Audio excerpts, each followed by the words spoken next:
इतिहास सिर्फ तारीखों का संग्रह नहीं है, यह इंसानी स्वभाव की सबसे बड़ी चेतावनी और इतिहास का सबसे कड़ा सबक यह है, जब सत्ता सर चढ़ती है तो पतन तय हो जाता है। सत्ता मिलते ही हर शासक तानाशाह नहीं बनता, लेकिन हर तानाशाही की शुरुआत सत्ता से ही होती है।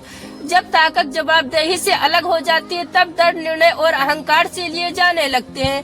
शासक खुद को आलोचना से ऊपर समझने लगता है, तब गिरावट शुरू हो जाती है। 20वीं सदी में एडोल्फ हिटलर सत्ता के शिखर पर पहुंचा।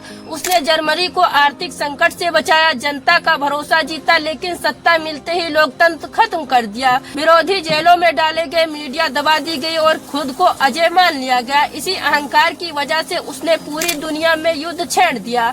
नतीजा यह हुआ, जर्मनी खंडर बन गया और एडोल्फ हिटलर का अंत एक अंधेरे बंकर में हुआ। यूरोप में ही नेपोलियन बोनापार्ट का उदाहरण मिलता है। एक साधारण सैनिक से सम्राट बनने वाला नेपोलियन खुद को अपराजय मान बैठा। लगातार युद्धों, सीमाओं से परे विस्तार और गलत फैसले, रूस की बर्फ में उसकी सेना टूट गई और साम्राज्य भी। भारत के इतिहास में औरंगजेब सत्ते के नशे का प्रतीक माना जाता है। उसने मुगल साम्राज्य का विस्तार बड़े क्षेत्र में किया, लेकिन अंतहीन युद्धों, कठोर नीतियों और विद्रोहों के कारण उसका साम्राज्य अंदर से खोखला हो। मुगलों का पतन तेज हो गया, लेकिन जब सत्ता सर चढ़ती है तो तीन चीजें सबसे पहले मरती है: सच सुनने की ताकत, गलतियों को मानने का साहस और जनता से जुड़ाव।